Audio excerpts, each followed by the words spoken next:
Good morning, everybody, and welcome to IGTV. My name is Joe Kincannon, and this is a production of New York City InfraGard Members Alliance. We have with us today Anthony J. Hacket from the Aimetis video analytic company. He's going to be talking to us today a little bit about best practices. This is part one of a two-part series that Anthony's bringing to us. We're going to talk about a little about assemble the team and clear requirement statement. Next week, we'll be talking about site assessment and performance expectations and system design, scope, and support. So, Anthony, why don't you take it away on best practices, and welcome from InfraGard to Aimetis. Thank you. You're welcome. If you think of the last few weeks, we've covered from basic understanding what video analytics is, moving into performance, different vertical applications, more advanced features of video analytics, supporting other types of sensors and such. So now what we'd like to do is just sort of talk to the folks in the audience that have decided that, you know what, we could benefit from analytics, and it's time to start looking at who and when and where and how. And in order to do that, we believe that in the most successful environment, you need to create a plan, if you will, and we've put together some best practices that sort of address the issues at hand.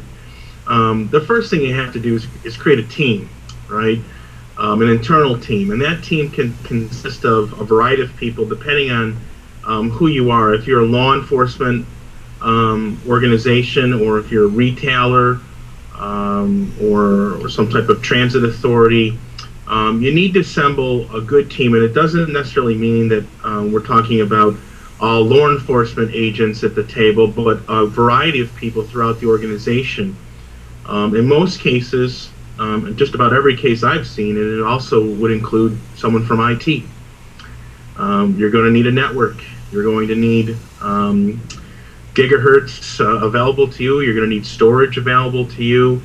And that's going to involve IT, whether it's part of a shared network or your own network, it doesn't matter. At some point, you're going to have to make friends with the IT person. And in 2010, we see this happening every day, where it used to be more of a, I don't want to use the wrong word here, but more of a standoffish situation where security and IT were just sort of getting to know each other. Now they know each other.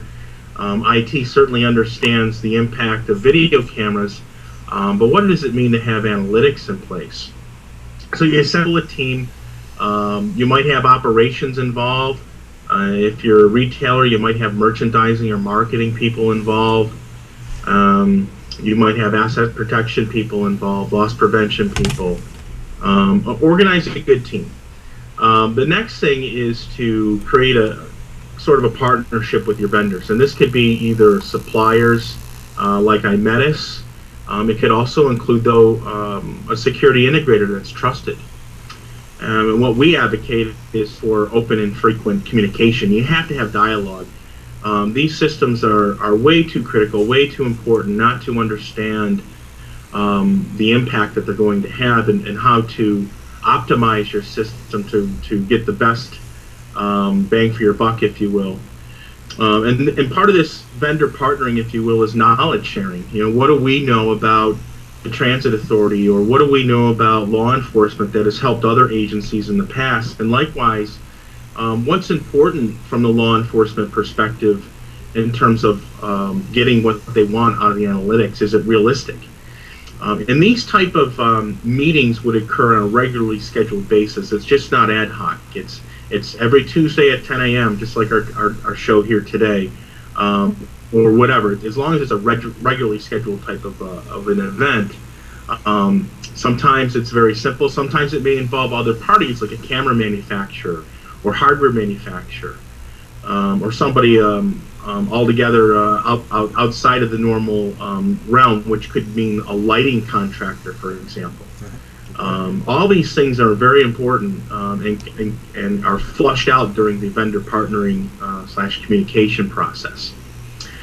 The second critical point here in best practices is to literally write down a clear requirements statement. and have acceptance from your entire team.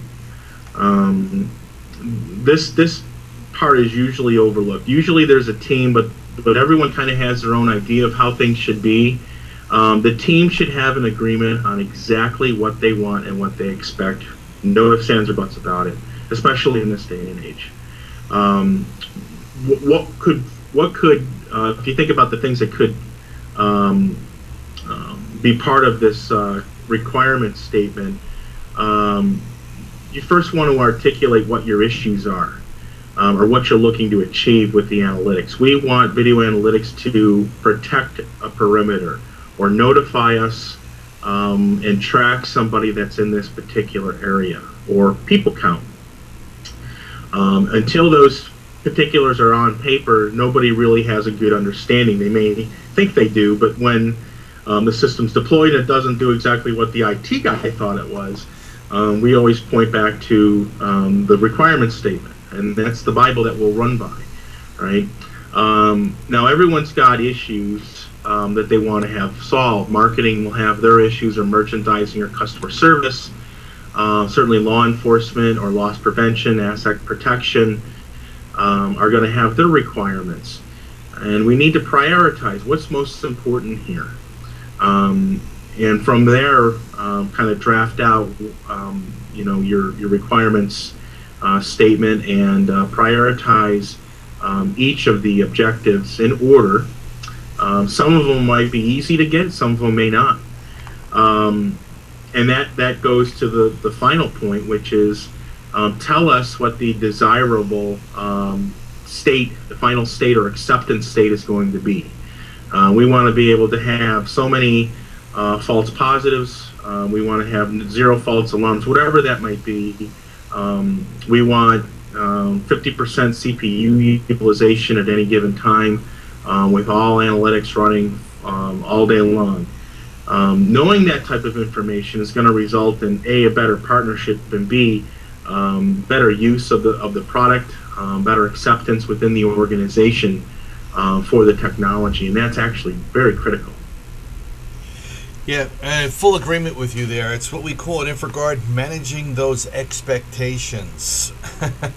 Yeah. We talk a lot about video, and we talk a lot about the cameras and their capabilities. We talk a lot about different points that quite frankly the FBI has now brought up in their video, and certainly, Anthony, you've highlighted in several of your talks with us over time. So if anybody who's following this, they're going to be getting some very, very solid information in this whole video analytics area.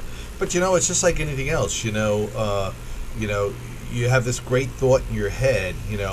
Unless you have the right tools and you know how to use them, all right, it's kind of like wasted money. So bringing together the right team, all right, and having the right people involved in this discussion is absolutely incredible. And of course, the better you do that, the better you'll manage everyone's expectations, because they'll all be at the table and they'll all tell you what their priorities are. You will be hearing from the IT guys, well, listen, you didn't tell me you wanted video bandwidth and email, because video could just suck the living daylights out of bandwidth, and all of a sudden people start getting email messages from several weeks back and wondering, why is it taking so long to get everything delivered? It takes me 40 minutes to bring up a web page. Why is that? Well, it's because we've got beautiful video analytics. Check out all of our 90 cameras. Oh, you never told me about that. So it making fun of it, of course, but you bring up some very, very good things here. And the other piece I thought was kind of interesting, and I actually thought about this in the show prep this morning, Anthony, and it was all about, because we're running low on time here, was that merchandising piece that you brought in. So if you've got a manufacturer of a product, people can actually point a camera at a product demonstration or a sales area, start counting people, and then start counting sales, try and do some analysis on maybe why people walked away, what grabbed their attention. Was it the sign? Was it the product? Was it the demonstration? Was it the sales force? The whole 9 yards. So there's a lot of different areas you can get into with this, and that really opened my eyes up for a lot of different companies, because so much of this is pointed at security, which we know at InfraGard is very important. But this whole merchandising piece of it is that was a light bulb you turned on for me. So thank you very much. We certainly look forward to everybody who's viewing this video right now. And welcome you to view again next week, where Anthony will be back with us with the Aimetis Corporation, and we're talking about site assessment performance expectation. Very, very important areas. And of course, the last piece of this, which is very, very cool, I think, is the system design, scope, and support. I think that is probably the coolest part of this whole talk. So Anthony, next week come in well prepared, because I'm going to pepper you with some things that I heard from the FBI. All right, Good. And talk slowly so I can get it. All right, you know me, I'm not too quick. All right, take care and have a wonderful day. Take care. All right, bye now.